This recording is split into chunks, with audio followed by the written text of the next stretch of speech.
Untuk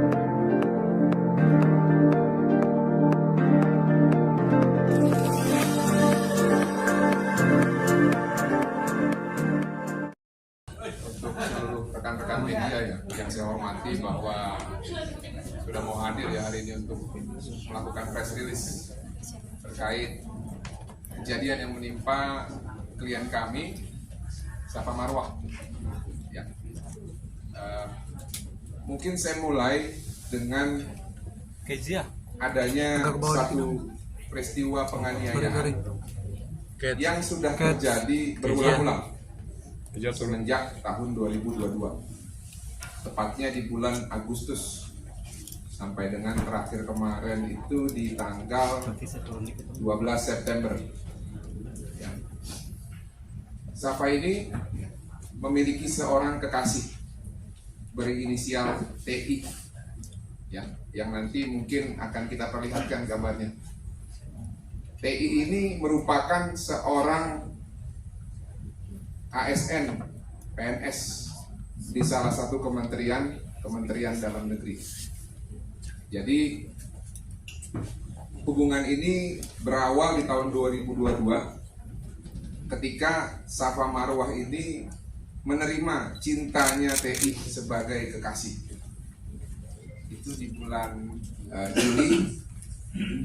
Lalu di bulan Agustus sudah mulai ada penganiayaan fisik.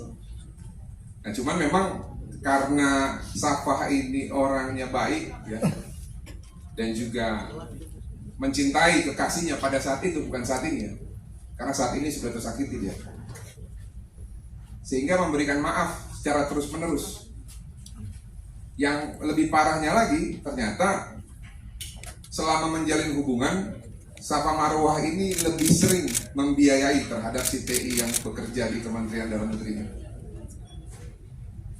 Saya juga tidak tahu pertimbangannya apa, tapi ya kalau teman-teman tahu ya biasanya kan ya cinta itu buta atau love is blind ya.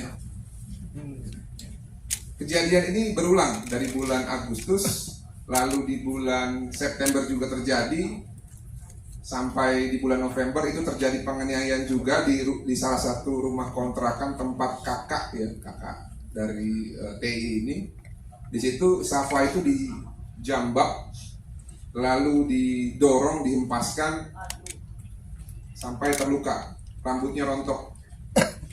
Pada saat itu Safa dibiarkan begitu saja sama orang-orang di sekitar tanpa ditolong. Nah, karena memang merasa terancam, akhirnya Safa ini pada saat di daerah Cempaka Putih mendatangi polsek setempat. Membuat pengaduan, lalu diterima pengaduannya, didatangi ke rumah kontrakan tersebut, pelakunya diundang ke polsek untuk ditanyai ataupun diinterogasi, namun terjadi restoratif justice ya, berdasarkan Perkap 2019 itu nomor 6 kalau nggak salah. Di situ pelaku menangis-nangis minta maaf dan meminta untuk diberikan kesempatan. Nah, karena Safa pada saat itu mungkin berpikir mungkin masih bisa diberikan ruang untuk maaf atau bertobat, akhirnya dengan penuh kasih dia memaafkan kekasihnya itu pada saat itu. Ada juga nanti dokumentasinya pada saat terjadi perdamaian. Tapi ternyata pasca perdamaian itu berulang kembali. Hampir setiap bulan terjadi cekcok, yang pasca cekcok laki-laki ini melakukan penganiayaan kepada Safa Marwah. Entah itu dijambak, entah itu dipukul, entah itu didorong. Pokoknya hal-hal toksik seperti itu sering berulang sampai dengan di bulan April 2023. Pada saat itu mereka sedang ada di dalam ruangan tempat tinggalnya Safa. Safa sedang nonton TV karena mungkin sudah waktunya untuk mandi gitu ya, izin mandi, tiba-tiba nggak dikasih izin, digampar pelipisnya sebelah kanan atau kiri? Sebelah kiri ya. Dan menghasilkan luka robek dan lebam yang mengucurkan darah tidak berhenti. Di situ si pelaku TI ini yang bekerja di salah satu kementerian ataupun Kementerian Dalam Negeri ini karena mungkin dia paham yang dilakukan itu merupakan suatu bentuk tindak pidana, dia mencoba untuk mendekati dan membujuk supaya Safa ini tidak melapor kepada yang berwajib. Bahkan dipantengin terus. Setiap ada telepon di reject, setiap ada bukti-bukti foto di delete. Akhirnya urunglah niat untuk melaporkan. Pada saat itu akhirnya dilakukan tindakan. Si laki-laki ini mungkin karena dibilang agak pelit kali ya, dia menawarkan untuk dijahit itu di rumah sakit biasa. Nah cuma kan dia nggak paham bahwa Safa ini kan public figure, tidak bisa dijahit di tempat-tempat biasa karena akan menimbulkan luka yang akan mudah terlihat. Sedangkan aset dari public figure kan salah satu adalah penampilan. Lalu Safa bilang, saya harus dijahit di tempat yang lebih estetik gitu ya. Nah itu nanti juga ada buktinya, karena kan kita nggak sempat visum pada saat itu karena dibujuk. Lalu dilakukanlah penjahitan, tapi masih ada sekarang bekasnya. Lalu tidak sampai di situ, si pelaku ini menekan Safa untuk memecat supirnya supaya tidak ada saksi gitu, karena kan supirnya ini mengetahui kejadian itu. Dan akhirnya mungkin karena pada saat itu tertekan ya, saya wajar sih memang kadang-kadang dalam hubungan itu kan ada, dalam hubungan toksik ada dominans gitu ya, ataupun relasi kuasa di situ. Nah pada saat itu karena Safa tidak pernah mengalami kondisi seperti ini sebelumnya, dia tertekan dan akhirnya melakukan apa yang diperintahkan oleh si TI ini yang bekerja di Kementerian Dalam Negeri. Nah namun pasca memecat supir, pasca terjadi pemukulan dan dia mengatakan tidak akan mengulangi perbuatannya lagi, masih berulang terus itu setiap bulan. Lalu akhirnya di tanggal 12 September ketika si TI yang hampir setiap hari kebutuhannya dicukupi oleh Safa Marwah ini mengatakan ingin pergi ke Bandung. Nah karena punya hubungan dan sering dibiayai, kan wajar lah seorang pacar yang menanya, kenapa ke Bandung? Boleh dong saya ikut. Karena si TI tidak setuju dan marah, Safa spontan, ya udah kalau mau pergi nggak ngajak saya, bayar Yu punya utang. Kebetulan pada saat punya utang dia sekitar sekian puluh jutaan ya. Nah ketika ditagih utang bukannya dia tahu diri ataupun ya wajar, kadang-kadang kan kalau laki-laki sama perempuan kalau memang dia gentleman ya, atau laki-laki kalau memang dia tersinggung ataupun kalau dia marah ya tinggal menghindar aja. Saya pun begitu dulu kalau pacaran ataupun sama istri. Kalau istri marah ya udah tinggal aja dulu. Nah ini enggak, dia bukan meninggalkan Safa Marwah, justru menghadiahi cekekan maut gitu ya kepada Safa, sampai Safa itu tidak bisa bernafas sekitar beberapa menit ya, kurang lebih 1-2 menit dicekek gitu ya. Lebih ya? Pingsannya cuma 5 menit. Iya, tapi kan dicekeknya 1-2 menit atau 3 menit. Lebih mungkin 4 menit. Iya, dicekek seperti ini, lalu ditarik dan didorong sampai terjatuh dan Safa pingsan di situ. Sempat pingsan, kolaps, blackout kurang lebih 3-4 menit, dan dia hanya menonton aja tuh begini, seperti tidak ada penyesalan. Nah, di situ akhirnya Safa itu terbuka matanya bahwa memang laki-laki ini sudah tidak layak lagi untuk dibukakan pintu hati. Nah, oleh karena itu Safa membuat laporan polisi atau pengaduan dan dirujuk untuk visum. Pasca visum, inilah terbit laporan polisi ini dengan perbuatan penganiayaan yang diduga keras dilakukan oleh TI yang bekerja di salah satu instansi pemerintahan, yaitu Kementerian Dalam Negeri. Nah, pasca melapor, Safa ini bingung karena kan belum pernah berurusan dengan hukum. Kebetulan ada staf saya, asisten saya juga di kantor, namanya Ruben Simamora. Ini punya teman di salah satu organisasi tempat kita bernaung, mengatakan bahwa ada artis nih, korban pemukulan terhadap pacarnya. Kebetulan pada saat itu saya lagi liburan di salah satu rumah makan di Puncak. Saya juga baca tuh beritanya di Detik ya. Ada korban pemukulan pacar. Saya bilang, waduh, kok perempuan cantik seperti ini dipukul? Sadis bener ini orang, main pukul-pukul begitu aja. Nggak lama, akhirnya saya nelfon. Saya bilang, yaudah kita bantu. Karena memang saya sudah terbiasa bantu perempuan ataupun anak korban-korban tindak pidana. Saya bilang bantu, oke. Lalu di tanggal 1 Oktober, Safa ini memberikan kuasa ke firma hukum saya, Martin Lukasi Manjuntak & Partners. Dan hari Seninnya, saya bersurat kepada beberapa instansi negara, yaitu Menteri Dalam Negeri, CQ, Irjen Pengawasan dan Kepegawaian, Komnas Perlindungan Perempuan, Ombudsman, agar perilaku abmoral ataupun perilaku yang tidak beretika yang akan mengerucut ke tindak pidana nanti ini yang dilakukan oleh TI yang bekerja di Kementerian Dalam Negeri dapat menjadi atensi, ya, sehingga mungkin untuk sementara waktu orang ini bisa tidak dipekerjakan dulu. Karena bahaya ini kalau sedikit-sedikit main pukul gitu. Apalagi sama perempuan. Kalau mau ngadu pukul, ayo kita adu pukul, kita cari lawan yang seimbang gitu kan. Kayak si Rudi Agustian itu kan keren tuh. Di baku hantam championship kan. Kalau memang laki-laki seperti itu, bukan mukulin perempuan. Nah makanya di sini kita meminta terkait adanya dugaan pelanggaran kode etik ataupun tindak pidana sehingga si pelaku yang memang bekerja di Kementerian Dalam Negeri ini bisa diberhentikan sementara ataupun segera ditindak sesuai dengan proses-proses yang mungkin nanti ujung-ujungnya adalah pelanggaran etik. Karena sebagai pemerintah ya, karena kan instansi di pemerintah, seharusnya tidak boleh menolerir ya pelayan masyarakat yang suka main pukul gampar begitu. Kalau sama pacarnya jadi main begitu, apalagi sama masyarakat. Jangan-jangan diinjek sampai mati. Nah, moral-moral begini yang perlu kita kawal supaya jangan sampai terjadi. Nah,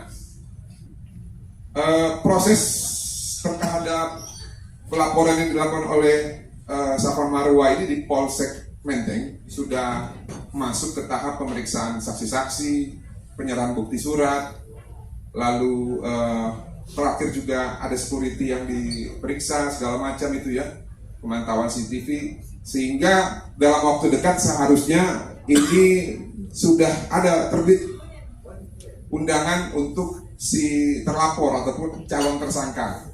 Nah ini kita berharap kita semua bisa sama-sama memantau ya, supaya negara Kesatuan Republik Indonesia yang negara hukum ini bukan hanya sekedar semboyan, tapi memang benar-benar negara hukum.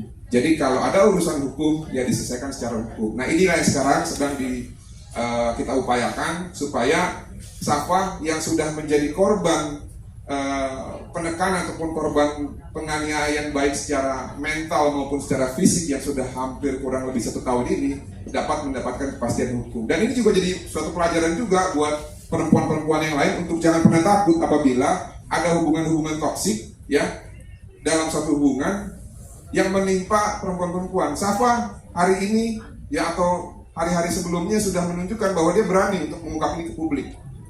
Kita berharap ada perempuan-perempuan lain nanti yang akan berani. Saya juga punya klien namanya Burina Kosasi. Dia juga menjadi korban juga. Mungkin teman-teman tahu ini yang sedang kita tangani ya bersama rekan Kamarul Simanjuntak. Ini juga ada contoh lagi selain Burina. Korban-korban penganiayaan ataupun kekerasan fisik dan mental berani speak. Nah ini harus dicontoh teman-teman. Nah, oleh karena itu ketika ada contoh seperti ini, mari kita media dukung Safa Marwa. Lalu instansi pemerintahan yang lain juga jangan terkesan hanya abai saja, harus proaktif gitu ya. Saya pikir dari saya selaku kuasa hukum cukup, nanti bisa ditambahkan oleh Safa Marwa. Silakan. Ya Mbak, dia ngomong.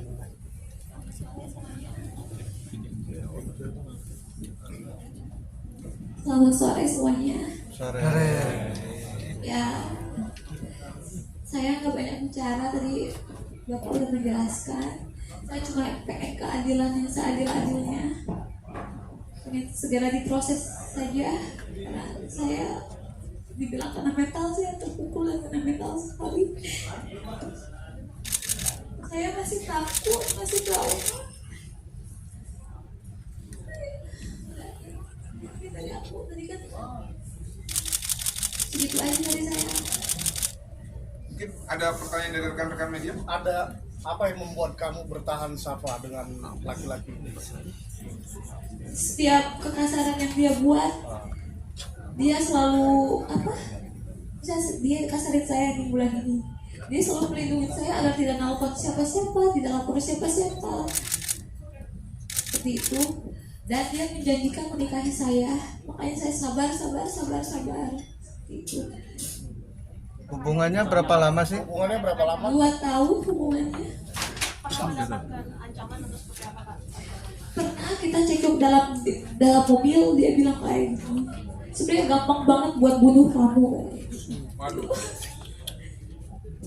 Berarti ada ancaman pembunuhan atau seperti apa? Iya, tapi saya itu hanya omongan dia. Awalnya kenapa dia bisa ngomong begitu? Hal-hal sepele kita berantem, misalkan dia mau kemana saya ingin ikut gitu, misalkan. Biasanya boleh, kok ini nggak boleh, hal-hal sepele. Sempat menaruh kecurigaan ada pihak wanita lain kah dari Safa? Saya itu kurang tahu, cuman yang saya ini tidak ada, cuma kekerasan aja selama ini.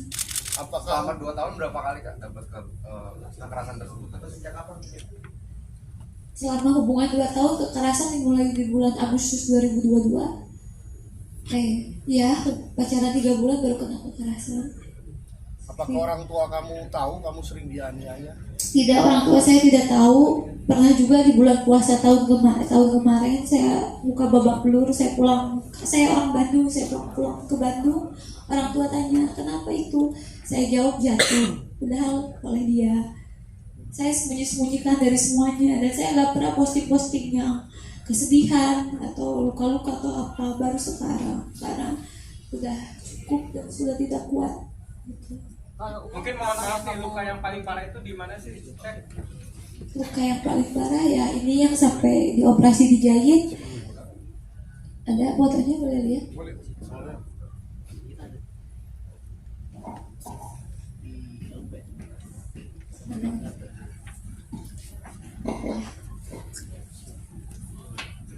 Jadi yang di cek.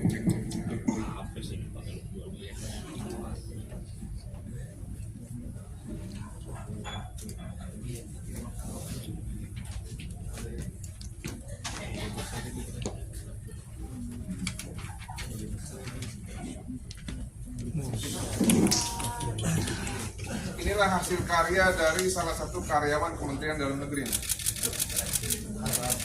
Ya, inilah hasil karyanya. Jabatannya apa sih Bang? Boleh tahu Bang Iya, jabatannya, jabatannya Bang? Bang. Nanti kalian tanya lah sama kepala Spill aja Bang, spill dikit. Dikit aja bang. Biar Inisial. Karena nama dia apa gitu. Di kementerian. Masalah ya. Di kementerian apa bang? Kementerian Dalam Negeri. Jadi ini hasil karyanya nih. Makanya sangat disayangkan ya. Saya kan dulu pilih Pak Jokowi ya, kan revolusi mental. Jadi bukan hanya rakyat yang direvolusi. Tapi kalau ada pembantu presiden ya khususnya yang paling bawah ya harus direvolusi juga ini mental ini supaya jangan begini. Tuh, bahaya kan? Hasil karyanya begini. Itu kejadian kapan? Ini yang di bulan April. April. 1 kali pukul nih. Itu waktu terjadi penganiayaan itu Safa bersama siapa?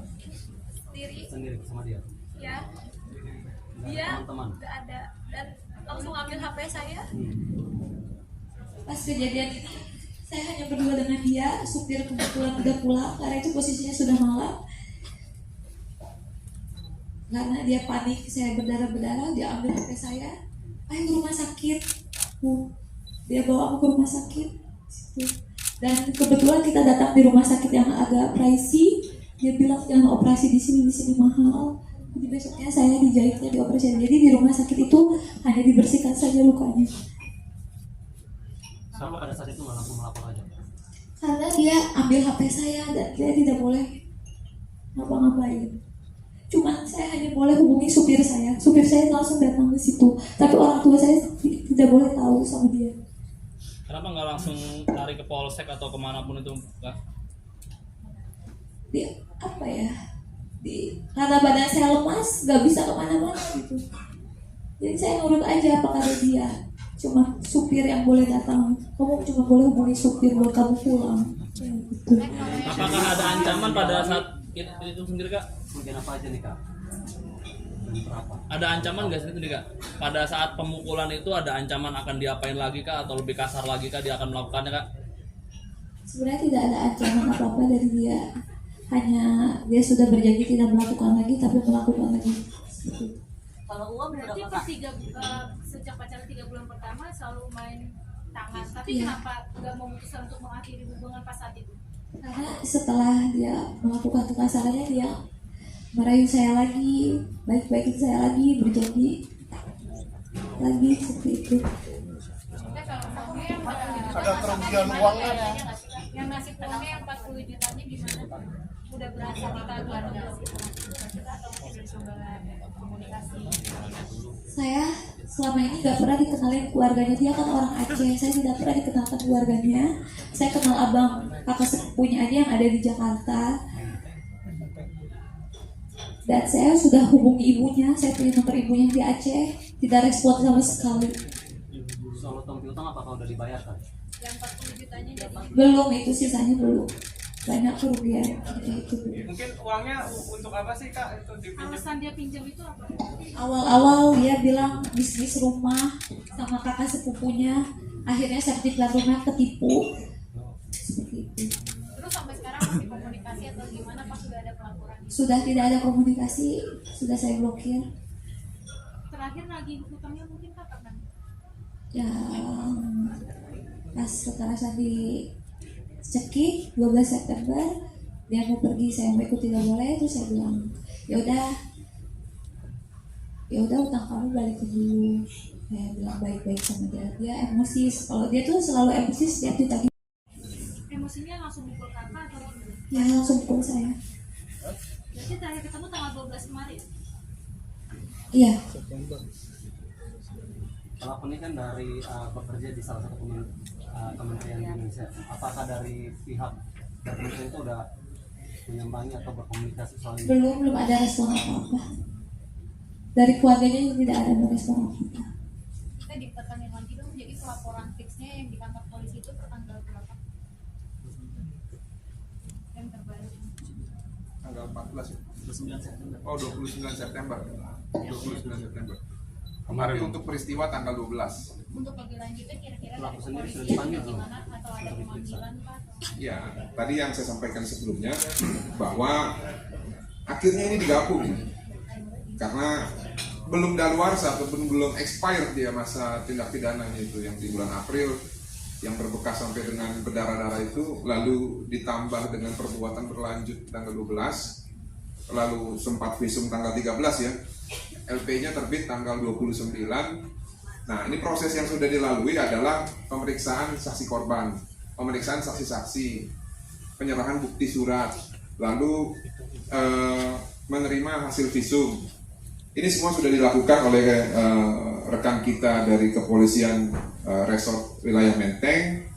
Bahkan kemarin hari Senin saya dampingi Safa Marwa untuk memberikan BAP tambahan dari jam 8 malam sampai jam 12 malam. Itu jadi secara administrasi penyelidikan saya pikir dari kita itu cukup. Nah, tinggal bagaimana nanti terlapor ketika dipanggil atau diundang untuk memberikan klarifikasi, apakah akan mengakui atau menyangkal gitu ya. Kalau menurut saya ya dalam pembuktian ini sudah sangat cukup, dan dalam tindak pidana itu tidak ada istilah penyangkalan ataupun denial sehingga bisa menunda proses. Karena keterangan terdakwa itu adanya nanti di persidangan sebagai alat bukti. Jadi keterangan terlapor dan keterangan tersangka ada atau tidak ada tidak bisa menunda proses penegakan hukum. Itu harus dicatat baik-baik. Jadi kita himbau kepada rekan-rekan kita yang sudah sangat profesional ini dari kepolisian wilayah Menteng untuk bisa segera memanggil ataupun mengundang terlapor dan menentukan sikap terhadap proses penyelidikan ini agar segera naik penyidikan. Nah, ini ada satu tambahan teman-teman. Ini karena ada hubungan juga dengan hukum acara ya, terkait alasan penahanan. Nah, di hari-hari sebelumnya, sebelum pertengkaran ini, si TI yang bekerja di salah satu kementerian dalam negeri ini atau oknum karyawan ini menahan ataupun masih memegang akses card tempat tinggal dari Safa dan kunci, sehingga sewaktu-waktu ya orang yang membahayakan ini bisa datang ke tempat Safa Marwah. Sudah pernah dikirimkan peringatan ataupun pemberitahuan agar akses card dan juga kunci itu dikembalikan, namun hanya diri saja tuh, hanya dibacanya seperti membaca koran pagi-pagi tanpa ada bergeming lah gitu ya. Nah, ini membahayakan, sangat membahayakan. Siapa yang bisa menjamin Safa Marwah ini terhadap keamanannya nanti tidak balik lagi dia untuk melakukan hasil karya-karya lanjutan gitu terhadap Safa Marwah. Nah, kalau kemarin hanya babak belur dan berdarah, siapa tahu selanjutnya itu bisa jadi meregang nyawa gitu. Nah, ini kita nggak mau. Nah, oleh karena itu, sehubungan dengan akses card dan juga kunci dipegang, nanti pada saat pemeriksaan apabila naik ke tingkat penyidikan, ini akan dipertimbangkan juga. Tatkala di pasal 21 KUHP jelas itu ya, alasan penahanan agar tersangka ataupun terdakwa tidak mengulangi perbuatannya. Nah, sekarang ini terbuka lebar akses dia untuk mengulangi perbuatan ketika dia memegang kunci dan akses. Nah, ini perlu kebijaksanaan untuk melihat celah-celah hukum seperti ini. Nggak semua orang paham.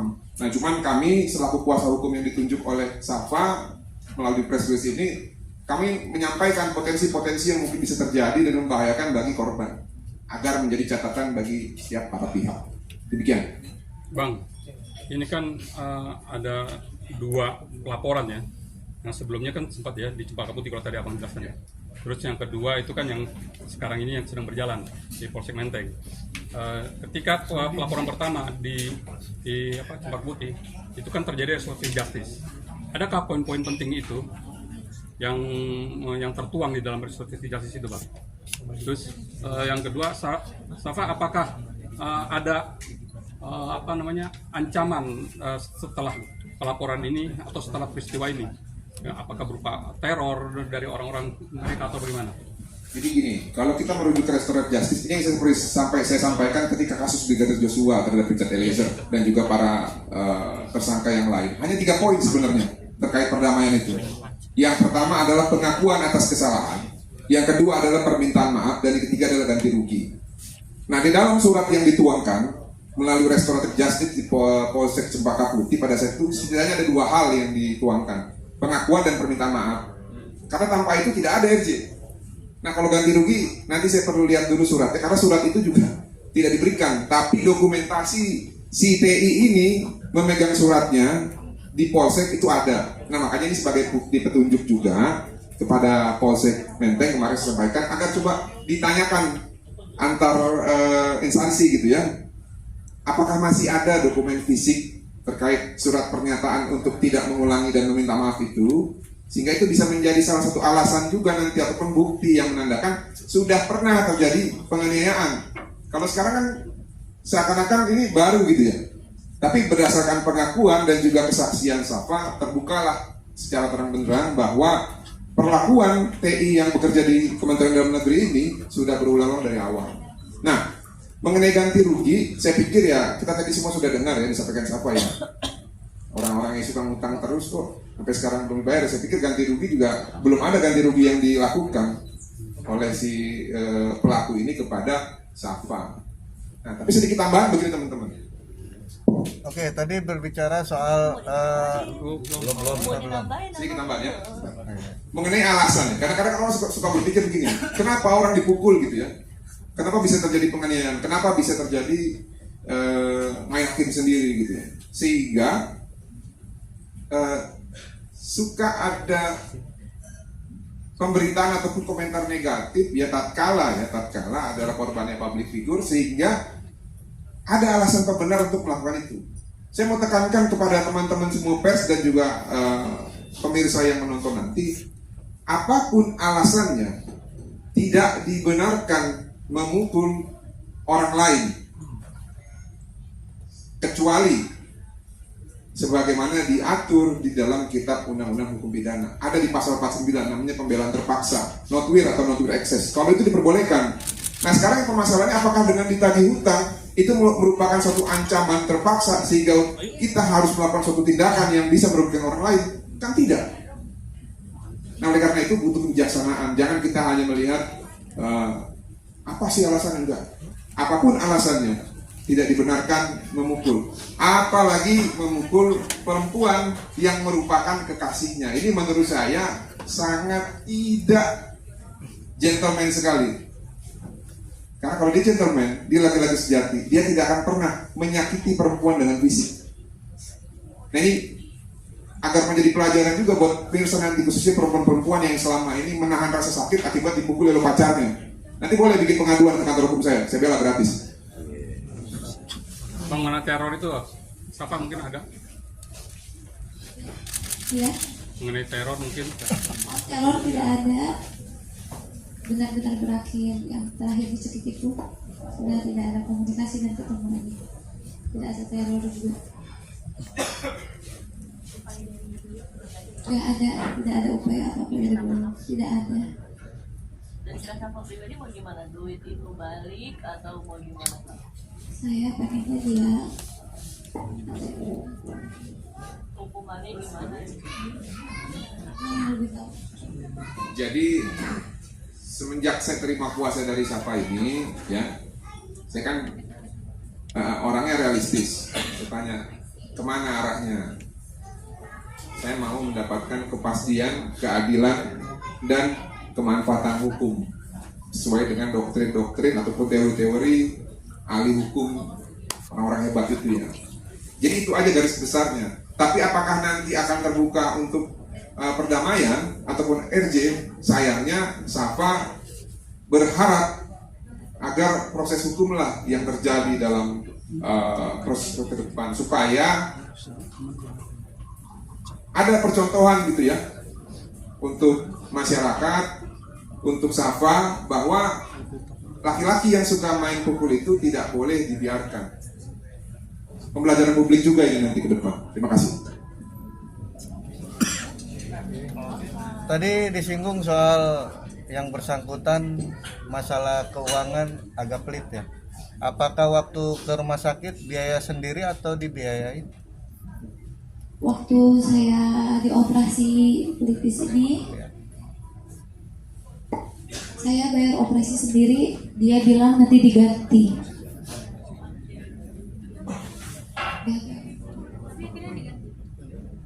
Diganti tapi dicicil dan belum semua. Nilainya berapa Kak? Kemarin karena operasinya yang estetik itu agak mahal, 17 juta. Tinggal sisa, dia baru bayar 15 sih, sisanya 2 juta lagi. Dicicil itu dari April kan kejadian, berapa bulan itu dia cicil. Ini foto pada saat terjadi perdamaian ya Di ke atasin ya, Bang. Atasin Bang. Oke. Ya. Ini foto pada saat terjadi perdamaian di Polsek Cempaka Putih di tahun 2022. Itu siapa aja tuh Bang? Ini Safa nih. Yang ini tentunya si TI itu ya, yang pegang surat. Yang putih saya nggak tahu siapa nih. Abangnya katanya. Nah, inilah. Inisialnya TI. Ya.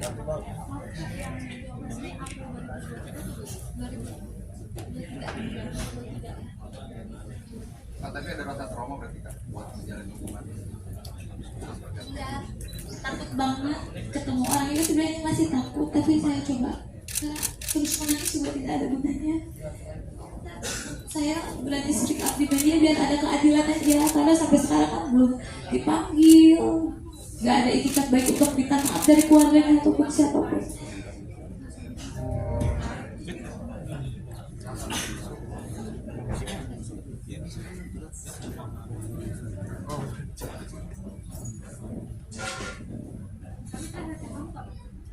Pas dicekik itu 12 ya. Iya. Tapi berarti dia nggak ada datang ke tempat tinggal. Memegang akses tempat tinggal. Sekarang saya lebih banyak di rumah Dinar Fendi, sahabat saya. Karena saya di Jakarta tidak ada keluarga, saya sering menginap di rumah sahabat saya. Ada rencana buat masih cari-cari. Kondisi fresh ini. Masih segar darahnya ya. Nah ini luka robeknya tuh. Itu bulan April ya? Kalau hitungan jahitan berapa jahitan itu? 7 jahitan ya. Yang lebih jelas ya mungkin lukanya bener-bener kelihatan. Di tengah bang? Ini saya ditonjok tangan kosong. Dia tidak memakai cincin, tidak memakai jam. Tangan kosong. Dan sekarang masih berbekas.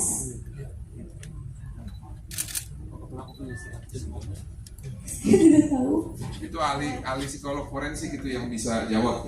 Tapi nanti mungkin bisa juga gitu ya diuji ketika proses ini berlanjut gitu ya ke persidangan. Karena kan kalau pasal 44 KUHP ya, seseorang yang ada gangguan mental itu tidak bisa mempertanggungjawabkan tindakannya. Tapi bukan berarti dia harus bebas, tapi dikirim ke rumah sakit jiwa.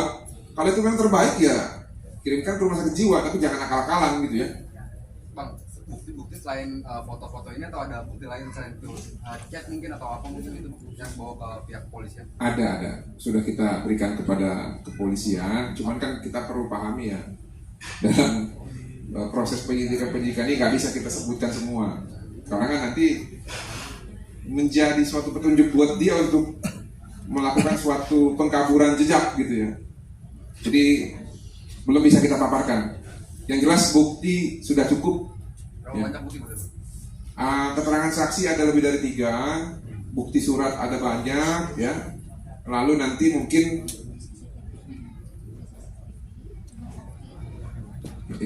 ini maksudnya ini kan generalisir. Ada CCTV juga. Lalu nanti kami akan bekerja sama dengan kepolisian juga mungkin ya untuk menghadirkan ahli-ahli yang dibutuhkan sehubungan dengan perkara ini agar peristiwa pidana yang mungkin masih abu-abu atau hitam ini bisa menjadi seterang matahari gitu ya. Kasapa, ketika ada pencekekan di leher terus pingsan ya, begitu aktivitas besoknya ada pengaruh nggak sih di pita suara mungkin atau? Saya sebenarnya pas saya dicekik tuh saya minta obat ke dia. Kan saya ada asma dari kecil. Saya ingin beli obat atau gojek obat, dia tidak izinkan. Saya benar-benar sesek banget.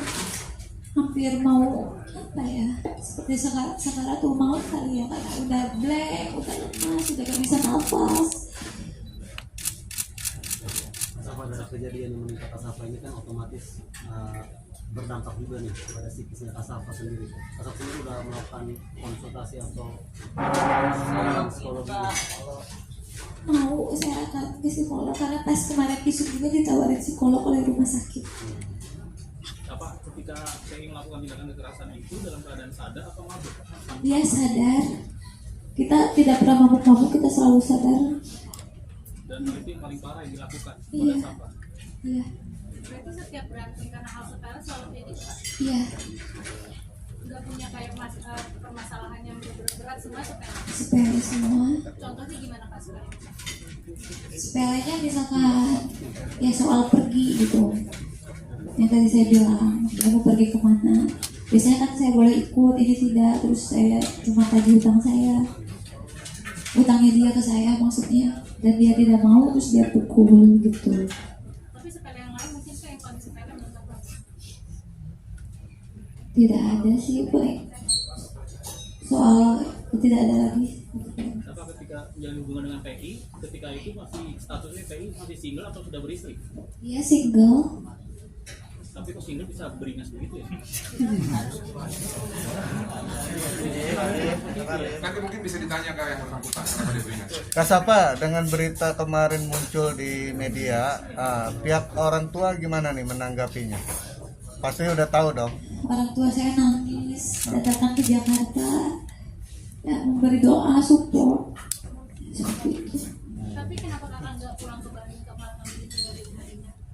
Karena saya masih menyerahkan bukti-bukti ke polisian dan masih banyak BAP atau segala macam, saya perlu bolak-balik ke Kapolsek.